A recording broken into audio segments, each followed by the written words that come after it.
Rejoice, everyone. We're back with another Sekhie Reacts to Fate. This week, if you couldn't guess it last time... It's the second of the Pandava brothers. Yeah, it's Bhima. I was going to say, how long can we go without saying his name?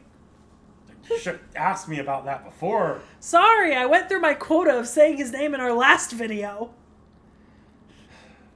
Isn't it nice to have a really simply named character to do? Yes. I can actually pronounce this one's name consistently. Yeah. I thought Duryodhana's the hardest character. No, at least you didn't have to do Dhritarashtra or Yudhishthira. No. Certainly easier in Ass Man. That is true. Ashvathama isn't that bad. He's not good, though. No, he's not. Dhritarashtra is bad. Yudhishthira is bad. Because there's like SHTHRA combinations. Ashvathama is just Ashvathama. No, he's Ass Man. I'm just saying, it's not that hard. Well, I think it's important to note here that obviously we're still talking about the Mahabharata, but Bhima is actually a character who did go on to have a slightly different set of mythology in Indonesia and Southeast Asia, where he's more revered for his loyalty and his adherence to the warrior customs, and there are actually some other works that are written involving him, including a very specific type of traditional puppet theater, which actually is pretty interesting. We don't have that kind of same transformation of a lot of the other characters that we've done, so it's cool that we get it with like at least one character, you know? I mean, it doesn't help that a lot of the other characters we've done from that story die by the end of that story. Well, yes, that happens. Doesn't leave a lot of room for other cultures to expand on that story and continue it. Yeah, that happens. So keep in mind, Bhima has obviously 4 brothers from the Pandavas, right? We've talked about 2 of them, Arjuna and Karna, right? The sons of Surya and Indra. But he's the younger brother of Yudhishthira. Yudhishthira is the oldest of the Pandava brothers. Now, Bhima was once again born to Kunti through divine intervention, and Bhima was born with the influence of the wind god Vayu by way of the sage Durvasa. So this physical connection to the wind god bestowed upon him supernatural strength. He was incredibly strong. When he was an infant, he actually fell off his mother's lap and hit a rock, and the rock shattered, and he was fine. So he's very strong. Like his brothers, he was raised alongside his cousins, the Kauravas, inside Hastinapura, the capital of the Kuru kingdom, right? Obviously, we've talked about this before, but Pandu dies, Kunti takes her 5 sons and brings them to Hastinapura. They're raised beside the Kauravas, kind of like side by side. And then according to Duryodhana and sort of the Kauravas, Bhima actively takes the opportunity to kind of usually claim victory during games through sheer overwhelming brute force. So remember how we talked about how Duryodhana really poisoned him and threw him in the Ganga River when they were young? Yep. So he sunk to the bottom of the Ganga River, finding the lair of the Naga peoples who bit him, and their venom in his system cured him of the poison. So he was not poisoned anymore.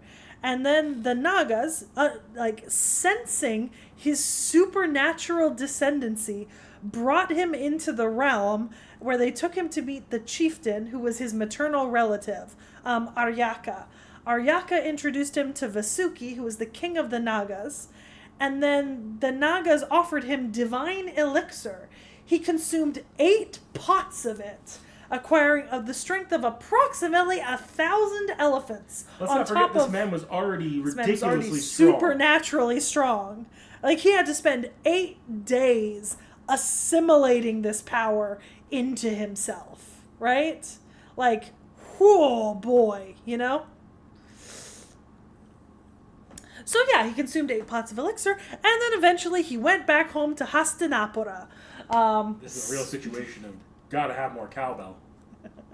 He was very strong.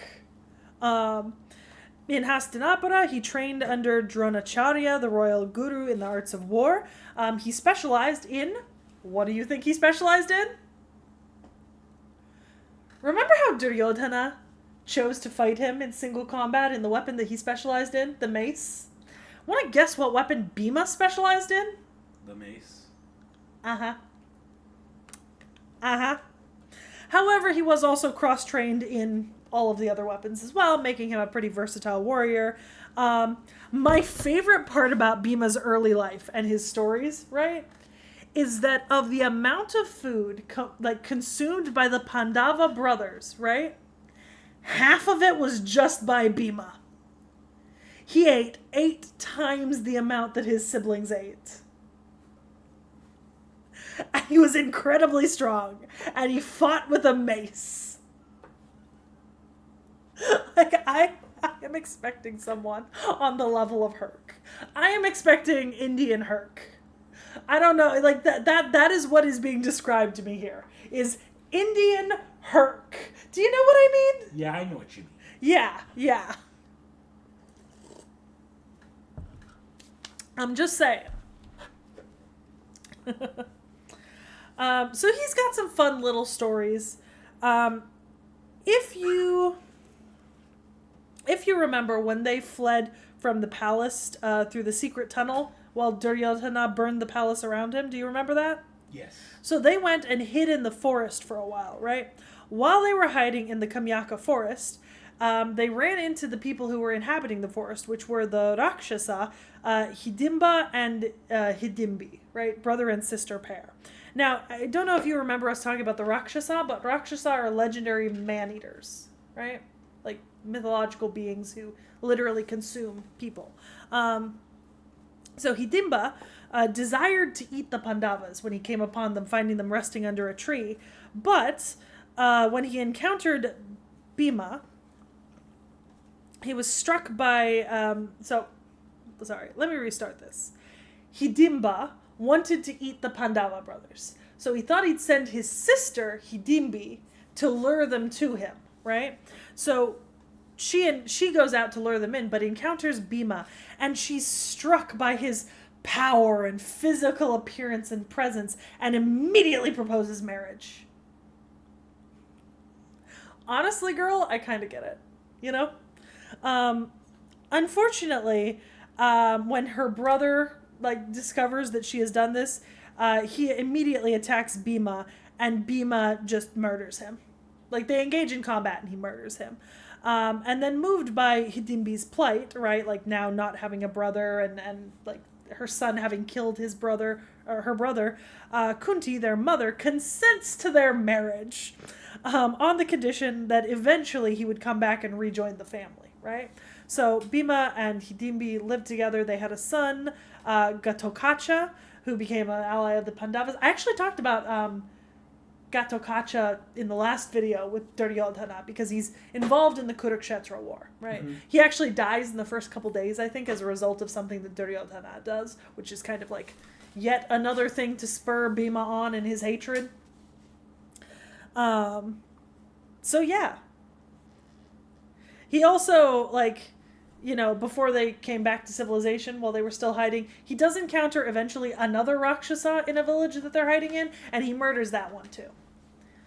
He's really good at this.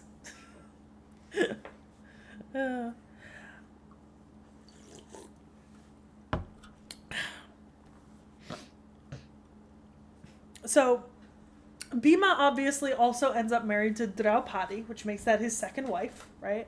All of the Pandava brothers are married to Draupadi. We talked about the way that they ended up married to Draupadi in a previous video, right? Arjuna or Karna. Bhima actually doesn't have much to do with how they ended up married to her, so it kind of just happens, because she's married to all of the brothers, right? He does have a son with her. Interestingly, he actually has 3 wives, right? Because there's Hidimbi, Draupadi, and then later on he gets married to a daughter of a king named Balandhara, and he also has a son with that woman as well. With Draupadi, he has a son called Sutasoma. Sutasoma also ends up participating in the war, and who kills him? Who's it? He plays a pretty large part in the war, but is not one of the main characters, if that makes sense, right? Like, these are just the children of the Pandavas. Now, after their marriage to Draupadi, and they were revealed to have survived in Hastinapura, the kingdom was divided, and they founded Indraprastha.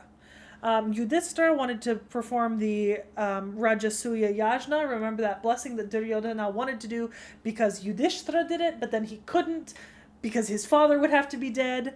So it's a royal sacrifice that requires the allegiance of other kings, right? So Bhima was sent to subjugate the eastern kingdoms. And actually, Bhima did win over diplomatically at least one of these. So the Panchala kingdom, he succeeded in winning over diplomatically.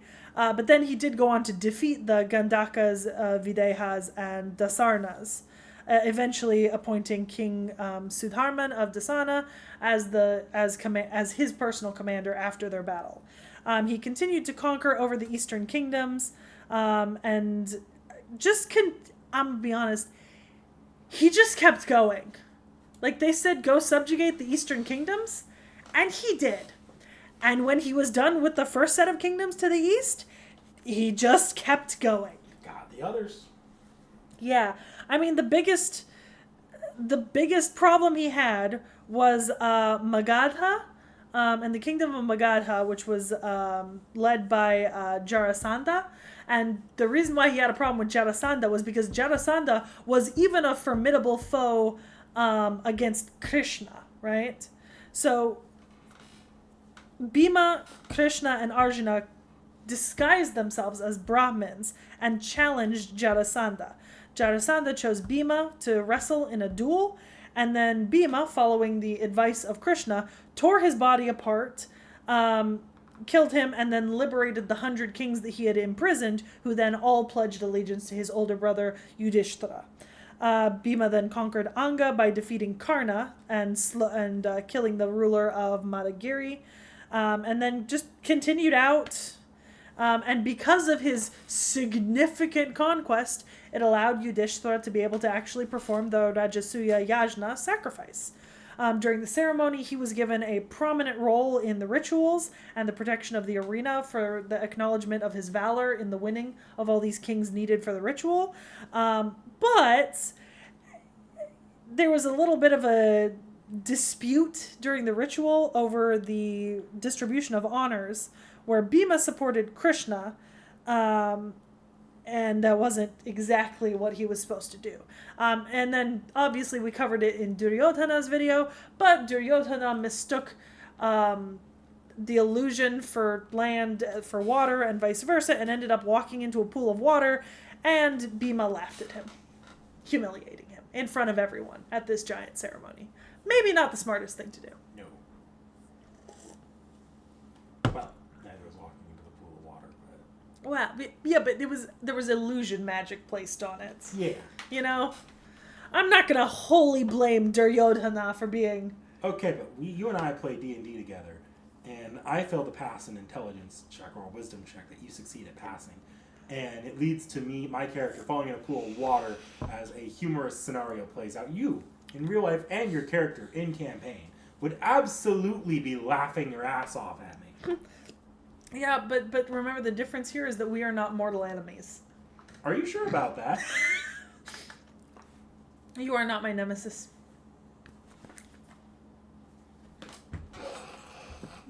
What the fuck? What the fuck? Okay. So, remember the dice game? I'm not going over the dice game again. But one important thing about the dice game we need to remember for Bhima is that, remember, when Duryodhana wins Draupadi, Draupadi refuses to come to him, and then he has her dragged in front of him, in front of the entire royal assembly, and then humiliates her by baring his genitals and telling her to sit on them.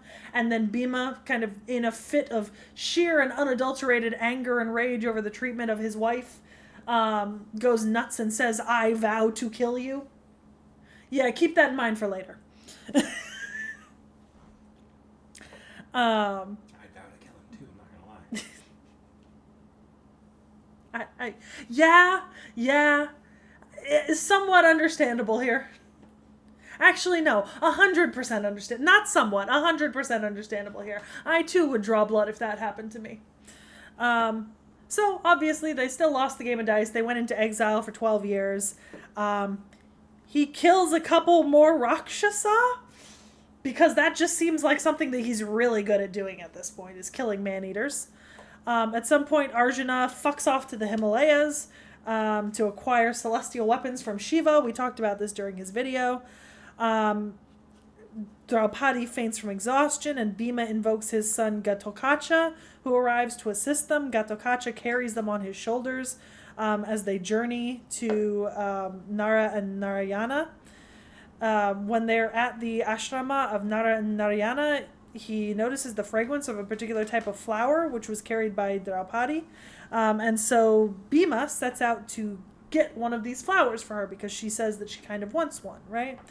That ends up with him going all the way to Kadalivana, where he encounters Hanuman, his half-brother. Hanuman is another son of the wind god Vayu.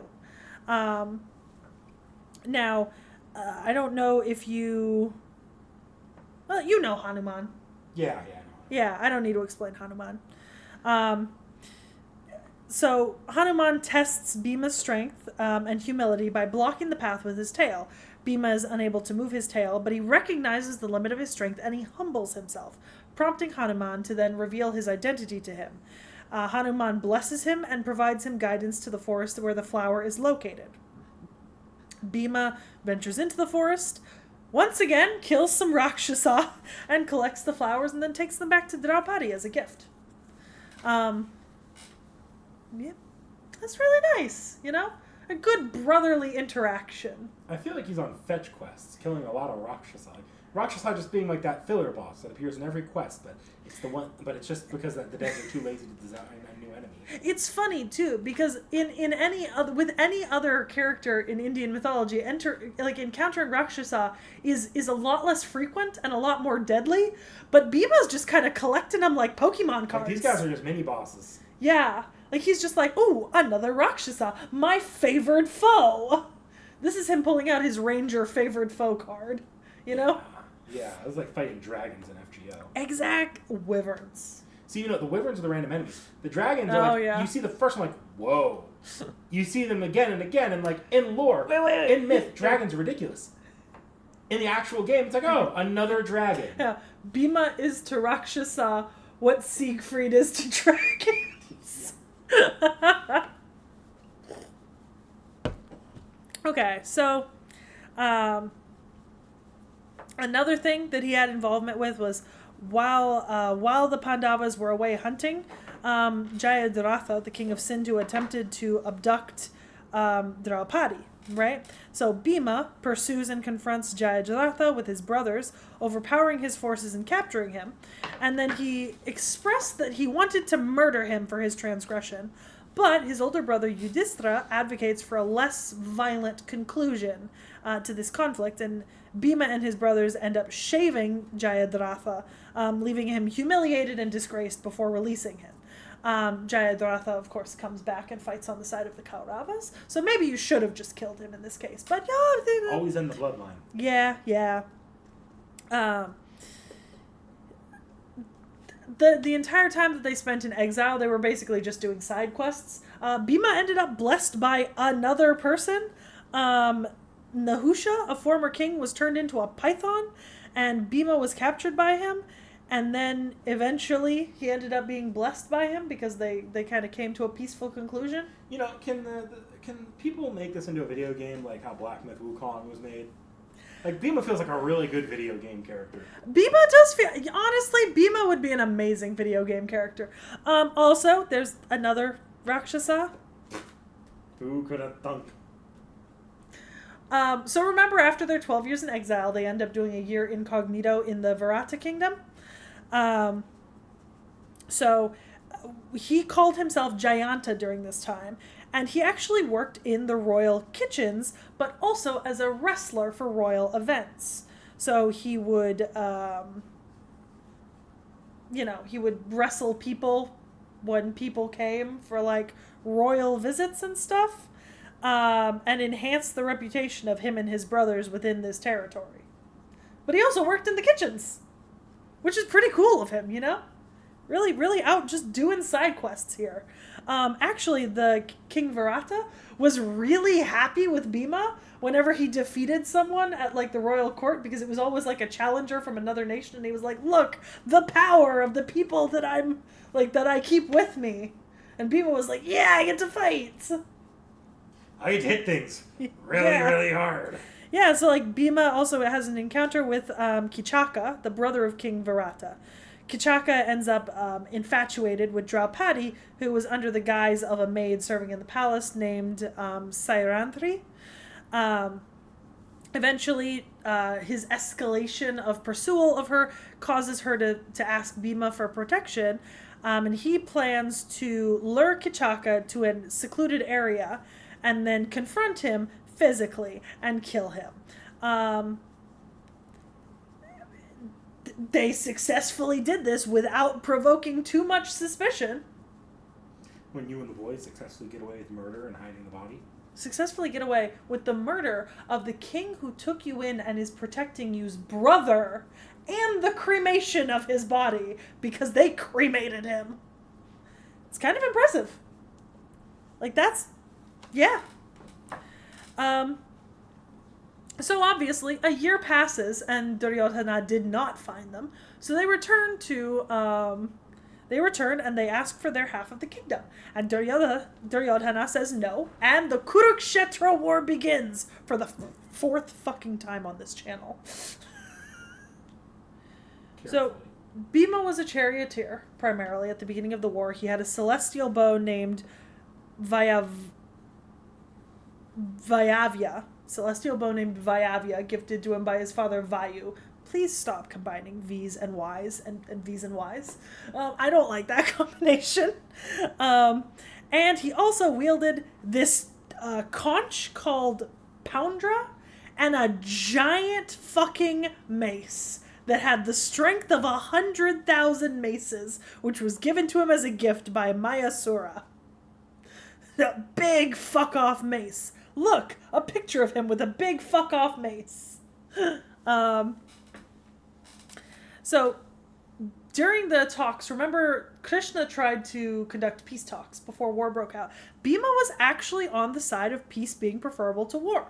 But he was prepared for battle. He did kind of tout his own prowess, and he did believe that they could win a war. In fact, when Duryodhana sent a message to the Pandavas, he did respond with a reply that basically said that if Duryodhana asked any form of submission or lower negotiation with them, he could just fuck off.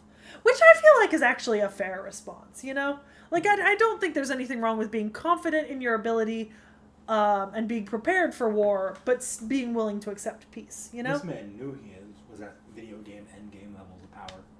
Yeah, so, Bhishma Parva, the first 11 days of war. We talked about how on the first day, Bhima and Duryodhana kind of, like, slugged it out with one another. Like, Bhima let loose a war cry so powerful it caused the entire world to quake, right? And then engaged in combat with the Kalingas. He killed the Kalinga prince and continued his assault on the army, killing other key warriors. He would target charioteers and those who guarded chariot wheels, and eventually would kind of... Him and Duryodhana just kind of... Back and forth. Back and forth for 11 fucking days, right? 11 fucking days. I remember on the a couple days later, he killed 8 sons of Dhritarashtra in a single day. Like, the man was going at it. He defeated Kritavarma. He directly engaged with Dronacharya, as well as killing 10 Marathis, the chariot warriors, in a single battle on his own. So by the 12th day, Dhritarashtra was kind of forced to acknowledge Bhima's prowess, and like, Jesus fucking Christ, he was just, just slicing through the extras and nobodies like a hot knife through butter. But once again, I mean, he keeps coming up short with Duryodhana and like some of the other characters. It's like there's clashes where no one's winning, or one person knocks another person unconscious, but they never finish the job, stuff like that. So it just keeps going, right? He targeted Karna's forces later in the battle. He fought again with Kritavarma, who he defeated earlier. At one point, he counseled his older brother, Yudhishthira, who had a crisis of confidence, and then confronted Drona and killed him, finally. He threw Dronacharya off his chariot 8 separate times. Wow. He engaged Karna in battle and defeated him. And then he engaged Karna again later, because no one kills when they defeat people in battle here. This war would have been over in like the first 11 days if y'all had just put people down, you know? If you don't see them die, they didn't die. End it when you can. Yeah. So not only did Bhima repeatedly fight against Duryodhana, but he also repeatedly fought against Karna. But at one point, he tried to capture Karna by jumping into his chariot, and he was going to kill Karna, but he recalled Arjuna's vow to kill Karna, right? And let him go because of that, because it was not his place to kill Karna. It was his brother's. This war has all the lethality of it as like early and mid-season Clone Wars fights do, where you can't kill off any of the characters you know appear later in the story. Yeah. On the 15th day, he attacks Duryodhana again and defeats him. And then Bhima's son, Ghatotkacha, right, the son by the Rakshasa woman, was killed by Karna, which led to Bhima lamenting over his death. He then just turned around and absolutely murdered the elephant named Ashvathama, because remember, Drona's son was Ashvathama, right? And he told Drona, without lying, I killed Ashvathama. He had killed an elephant named Ashvathama, not his son. But because he was able to say it without lying, it convinced Drona to surrender and led to his eventual downfall and death. Bhima fought against the Naryanastra, which was the celestial weapon wielded by Ashvathama, and didn't die. He literally refused to submit to Ashvathama's weapon and was dragged to safety by Arjuna and Krishna.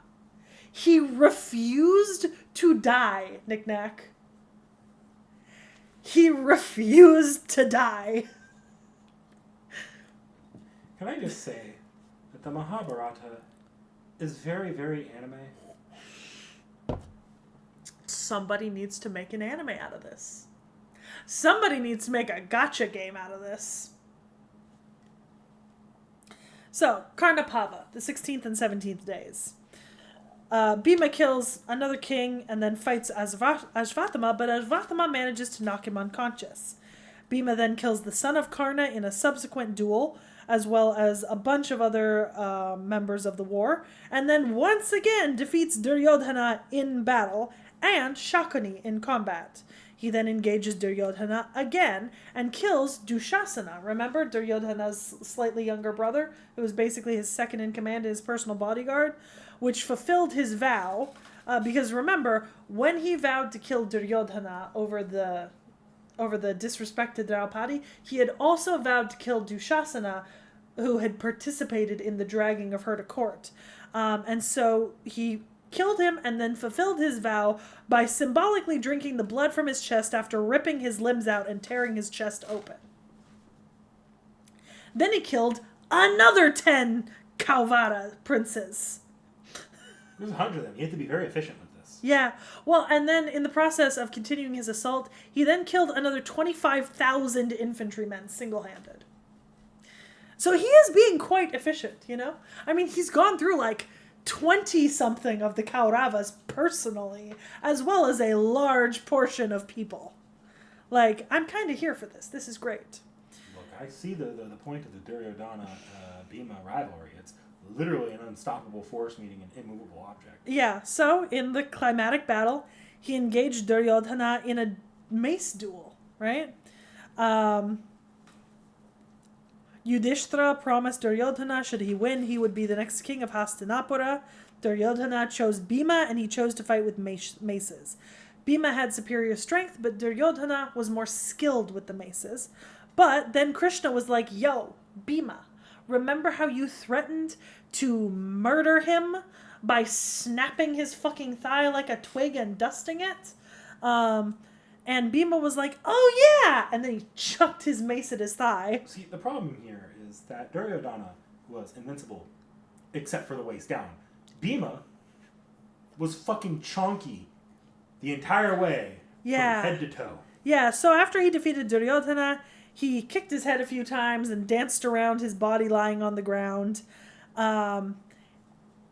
So, you know, that's great. He then actually played a pretty large role in the events that followed the war. He was the one who'd pursued Ashvathama, who had killed Draupadi's sons on the night raid to the Pandava camp. Eventually, he would present the gem that he took from Ashvathama to Draupadi to console her over the loss of her sons. He would apologize to Gandhari, the mother of the Kauravas, and Dhritarashtra, their father, who then attempted to kill him by crushing him in a bear hug. It's okay. Yeah. You're squeezing a little hard here. Yeah, so Krishna actually intervened by replacing him with a metal statue, and Dhritarashtra shattered the statue and then partially forgave Bhima because his anger had been partially assuaged. But also, he shattered a metal statue. God damn. So Yudhishthira expressed the desire to renounce the world. We talked about this before, and Bhima was like, no, you should stay on the throne. Yudhishthira then appointed him as commander-in-chief of Hastinapura, and then he settled down and settled him in the palace that had once belonged to Duryodhana. I guess as a gift? Then later during the Ashvamedha Yajna, Bhima took the responsibility of measuring the sacrificial ground alongside the Brahmins, and eventually one of the sons of Arjuna would visit Bhima, who sent him back with gifts of money and food grains. He initially opposed Dhritarashtra's request for funds to perform rituals for those who died in war, but actually ended up eventually agreeing to this. And after Dhritarashtra, Gandhari, and Kunti retired to live in the forest, he did eventually go and visit them once. After about 3 decades, the Pandavas would delegate the administration of their kingdom to Parikshit and leave on their final journey to the Himalayas. During that journey, Draupadi, Sahadeva, Nakula, and Arjuna succumbed to death. And Bhima inquired about the cause of these deaths, with Yudhishthira telling him what happened. When Bhima himself was near death, he questioned the reason, and Yudhishthira said that it was because of Bhima's gluttony and his boastfulness and battle lust as the reason for why he died. I gotta say, the actual Kurukshetra war was a lot more impressive than the end bit. Like, this is George R. Martin. This is why Tolkien didn't write about Aragorn's tax policy. Yeah, because he just spent 30 years ruling a kingdom and then traveled to the Himalayas and died. He basically forgave everyone in the end. You can say he died of gluttony all you want. The man wasn't young. He died at what would have been a reasonable age for He that. had to be at least 45 to 50, minimum. Yeah. Like, given the time period, like, he lived a full life. Yeah. Gluttony. How do we know that wasn't just standard heart failure? Yeah. Well, I mean, he did eat a lot. Anyways, he fights with a mace, but he also wields a celestial bow. Leads me to say either berserker or archer. Wrong on both counts. Oh, wait, hold on. Avenger. No. Okay. Ruler? Nope. He wouldn't fit a ruler. Too gluttonous. Rider? Nope. Lancer? Yes. He is a Lancer servant. Lancer? Huh. Alright.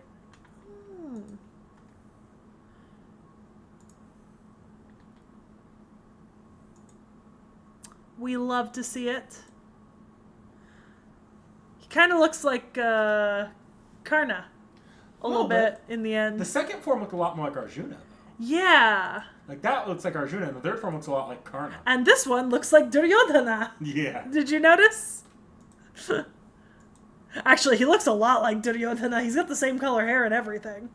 I don't know if you could tell that, but they have like the same, similar skin tone and same hair color. Yeah, I could see. Yeah. Valid. That's a big lance. Yeah. Oh, yeah, he does look... Yeah, it's easier to see in this version. Okay. Alright, now tell me why he's a... Wait, hang on. Tell me why he's a Lancer. We might need to get into abilities more for that. I don't know I'm necessarily going to have a good answer for you here. Oh, okay. So, Bhima here is a cheerful man with a strong sense of justice. He is definitely amongst the servants that hold older conflicts prior to Chaldea a lot more firm. Where in Chaldea, it's common for old enemies to gain respect for one another. He seems to not care for those on the other side of the war from the Mahabharata, especially Duryodhana. Duryodhana, in particular, is a bit of a sore subject for him, as pushing it too far for information can result in the relationship between a master and servant being quite soured. I mean, understandable. Like, this man is good. He's a good man. Just a bit bitter. Yeah, I can see how that would happen. Arjuna, there's my little brother. How are you doing? There's no way a guy like you isn't taking an active part in battle, and there's no reason to think that your abilities aren't being appreciated. Maybe it's because you're so outstanding that it builds a wall between you and other people. Got it. I'll make the food, so let's have a dinner party. I'll tell your friends stories about all the times you were friendly and approachable. What? You want me to stop? But why? So it feels like he was a very doting older brother, which is kind of cute. Arjuna, so you also had the potential to evolve into that form. Why did you take on everything yourself? I was stronger than most people ever since I was a child. If I played or trained with other kids without holding back and keeping my strength in mind, I could make them cry or hurt them. So I don't find it unreasonable that Duryodhana and the Kauravas have hated me ever since I was a child. Still, I have no intention of forgiving them for what they've done to us.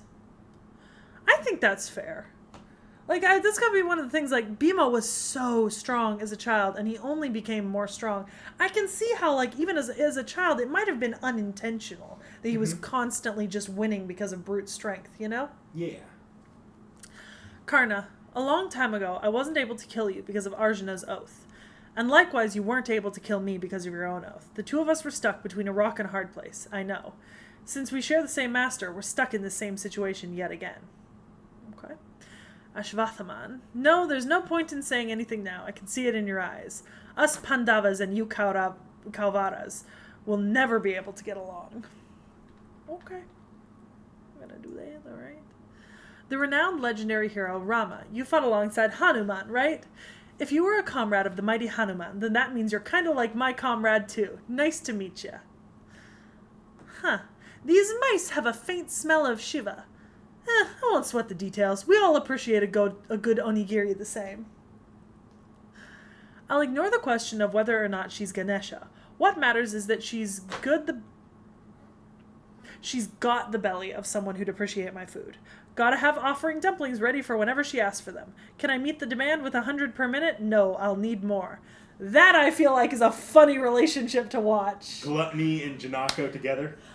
I also need fan art of that, people. Get to it. Chop, chop. They seem like fun, like they'd be good friends. Especially because, remember, he worked in the kitchens. It's unfortunate that Jinako's servant is Karna. Oh, well, but he wasn't as mad as Karna did. Like, True. Remember, Karna kind of got dragged along sort of separately, you know? Yeah. Like, his main beef is with Duryodhana. and Dushasana. Yeah. I can tell from just a glance that he's the real deal. Depending on the situation, I might not even be able to compete with him. Emiya, huh?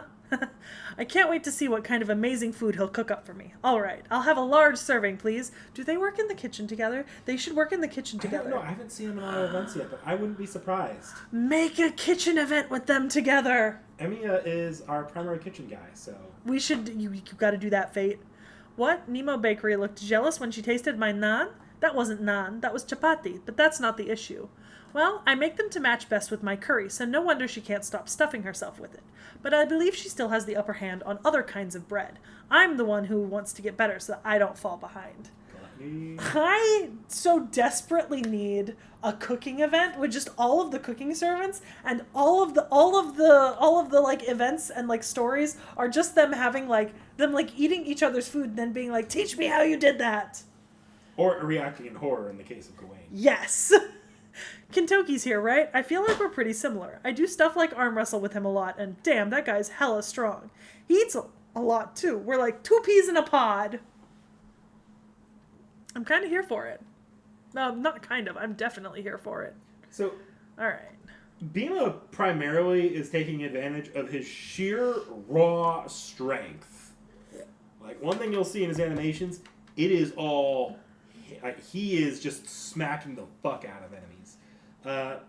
Both with his like just straight up melee combat, as well as just with his banner lance. You've seen the lance with the flag, as well as the one with the dragon.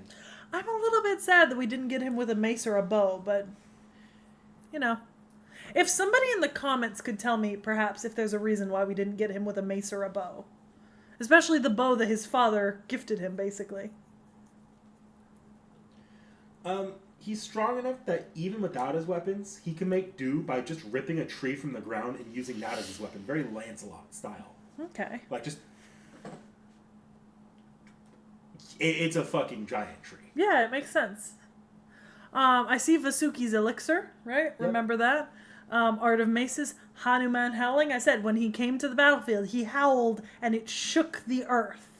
You know? Naga Poison Fang, all leads to his backstory. And then his noble phantasm is Maruti Vayuputra. So, Bhima's banner lance actually belongs to Vayu, the wind god. Oh, well, you should have said that to begin with. Because that would have made sense. With it, he can summon a storm localized around the lance as well as himself. A more skilled user of the lance may actually be able to launch that storm as a projectile, but Bhima makes use of it by simply using the storm as both armor, as well as to turn himself into a very powerful weapon that can unleash a powerful attack upon his foes. Yeah, blunt force. Blunt force. It's blunt force. Just he's using what would be a beam attack as a blunt force weapon. He's bludgeoning you with a. He's doing a herc.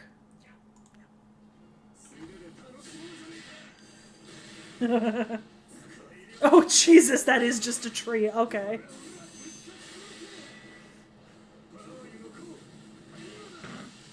Like I said, he is primarily just smacking the fuck out of his enemies.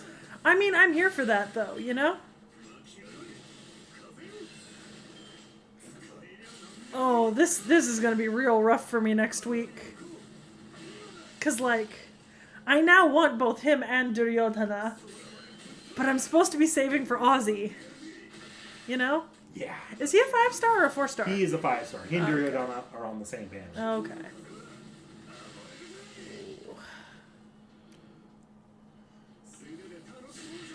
We really just punch overhead. Just yeah. Big mad.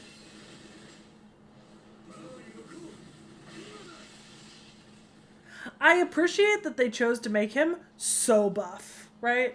Because, like, my beautiful. Because they really went all out on making him very big and buff. And I feel like that was necessary. You know what I mean? Mm-hmm. Like, I feel like it would have felt wrong if he was any smaller, you know?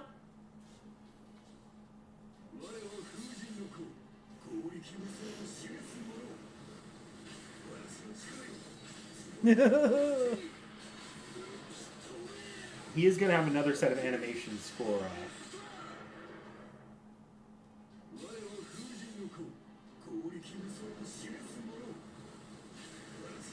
4? So there will be a final set of animations for his Zerg form. He just has 2 variations on his NP. Okay. Ah. I see. I see.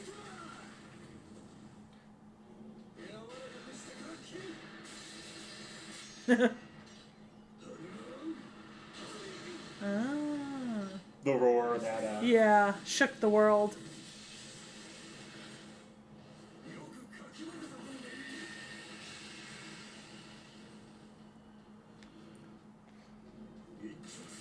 Makes me wonder if the snake curled around his lance at one point is a reference to the Python King. It probably is. Yeah.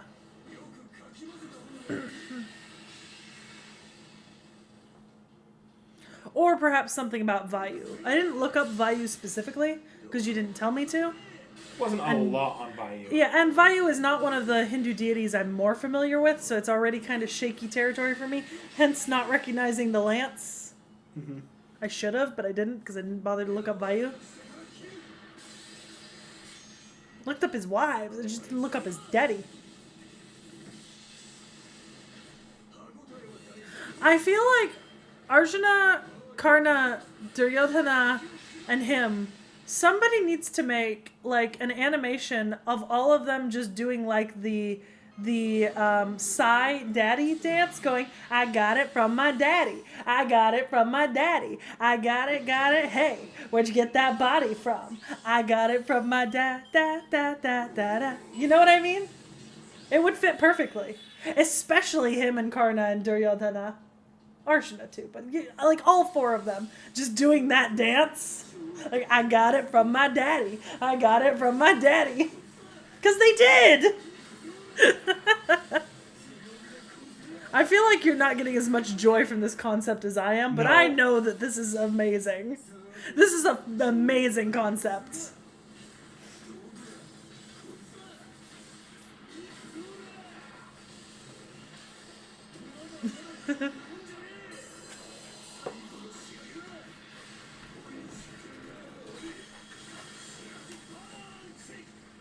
Beautiful.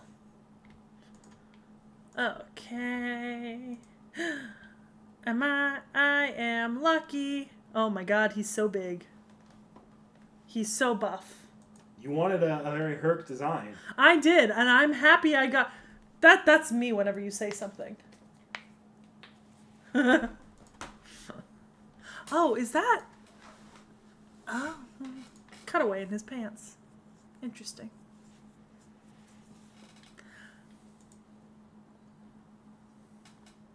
I got a commentary about that angle, but I'm not gonna say it.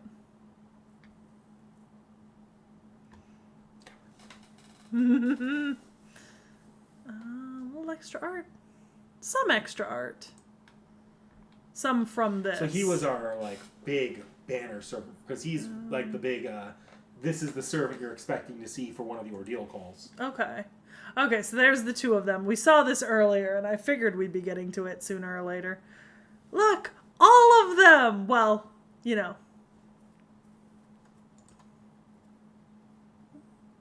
That's Rama, isn't it? Yep. Oh. Aww. That's cute. Just wanna... Oh my god, it's so cute! This is what I needed in my life. This feels like big brother, little brother. You know, this is the energy that I was seeking. That, once again, it fits. Perfection. Foot pick. Okay.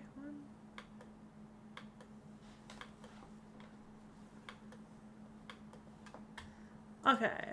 Pandava's cleaver. Ooh, spices.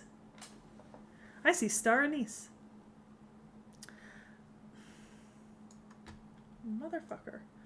Bhima's favorite cleaver. Truth be told, he has another favorite that has a different shape, which can be used differently depending on the purpose.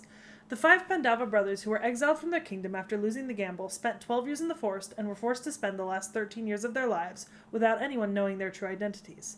So they decided to hide their identities and infiltrate the palace of King Virata of the Matsya kingdom. The eldest son, Yudhishthira, became a dice master named Kanka. The third son, Arjuna, became a eunuch named Brihanala. The fourth son, Nakula, became a horse trainer named Granthika. The fifth son, Sahadeva, became a cowherd named Tantapala. And Bhima chose to become Balava the cook as his false identity. Man, I don't know what to expect, but looks like I got lucky. King Virata suddenly picked me to be his head chef. He's got a good eye for people, I'll tell you that. And then, of course, I cooked and lived as I pleased. My muscles are so prominent that it looks like I have a martial arts background, but I'd say basically all I did was cook.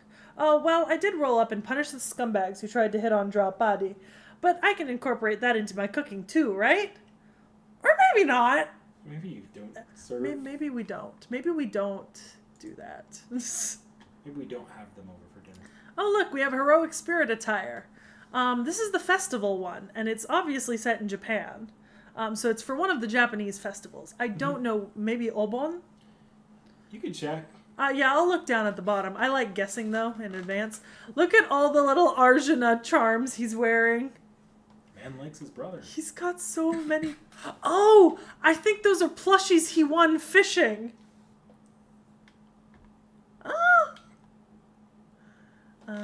Just Japanese festival. Okay. Oh my goodness, it's so cute. Satellite station 2324. Oh, he's just way in the back over here. Right behind Tez. Yep. Okay. Do I know?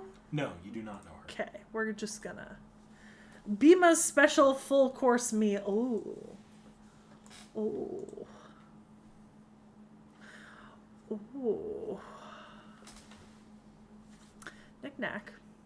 Can we get Indian food sometime soon? If you remember. Look at how good that chapati looks. There's a pretty good Indian place over at that place near the movie theater we were at the other day. We're probably going to be... But you're making something else that day. I will find a way. Oh my god, this is going to be long. Long enough that I'm just gonna... Okay. Alright. A response from Bhima. A variety of dishes, both in quantity and taste, are prepared with the knife of a man who once served as a court chef. Enjoy a moderate little adventure with your reliable brother and prepare the ultimate spice of hunger, and you're all set. However, you might not be able to eat it all. Don't worry. In fact, I called someone to help me. Oh, here he comes. Thanks, Master. I was asked by my brother Bhima to come. Was it okay to call him that way? What do you mean, thank you? My brother is my brother. You're talking in a very formal way. You're acting pretentious because you're in front of my master, aren't you? Acting pretentious, etc. I'm always like this. My brother is too casual. So what's my job? Yeah, I want you to keep the master company, of course, while we eat together. Well, I'm counting on you. It's been a while since I've seen you look so happy. Really? Yes, I show off my cooking skills to my heart's content and have someone eat it limitlessly. I feel an irresistible joy from that act. That's the face I make when that happens. No, to be more specific, it's especially when that someone is someone I can trust 100%. Someone I don't have to worry about betrayal. That's right. It's like when we were siblings have a celebratory meal together. What that means is, for you too, Nisama. No, I'll stop there. This is Nisama's way of repaying me. I don't think I'll bother to explain it in words and make it unclear. The Google Translate is not the best, and it's a little confusing to follow who's talking, but I think I get what's happening here. Mm-hmm. However, I do completely understand with Bhima here that, like, genuinely, the most joy I get from cooking is not from eating my own food, but from seeing other people enjoy it, right? Mm-hmm. Like, I rarely cook elaborate things for myself, but I really enjoy cooking things for my friends. So I get it. I really do. Hey, look! It's my boy! Ashiatoman! And Rama. And Bhima. And Bhima. It's all of them. Oh, and it's voiced.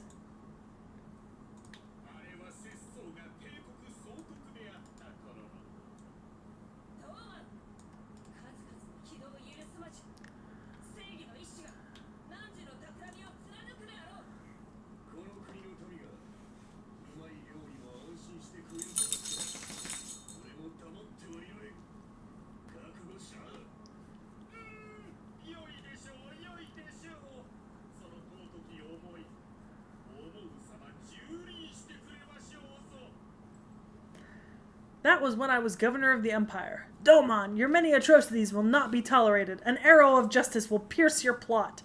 If the people of this country cannot eat delicious food in peace, then I cannot remain silent. Prepare yourself. That's fine. That's fine. I will trample upon your precious feelings as much as I want. This is the story of a certain empire until its downfall. What the two princes saw at the end of their friendship and mission was... And we do have a Domon concept art from this that we didn't see when we were doing Domon because I would have skipped it. Good look for Domon. Somehow they made him look even more evil and conniving. They did. I'm really here for it. All right. Brothers Special. Oh my god. He's not got one Look Arjuna. at them. He's got two Arjunas. Oh my god, it's so cute. Oh my god, it's adorable. Look at the precious babies. I'm so happy. I'm so happy.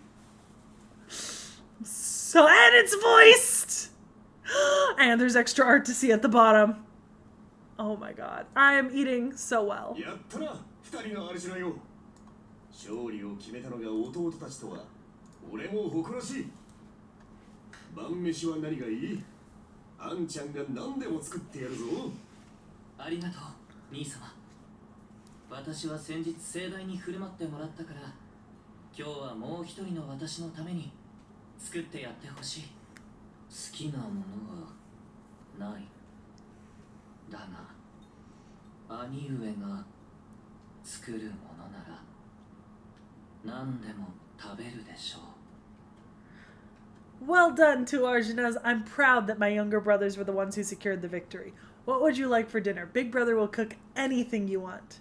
Thanks, big brother. You treated me to a great meal the other day, I think referencing the other CE. So today I want you to cook something for the other me.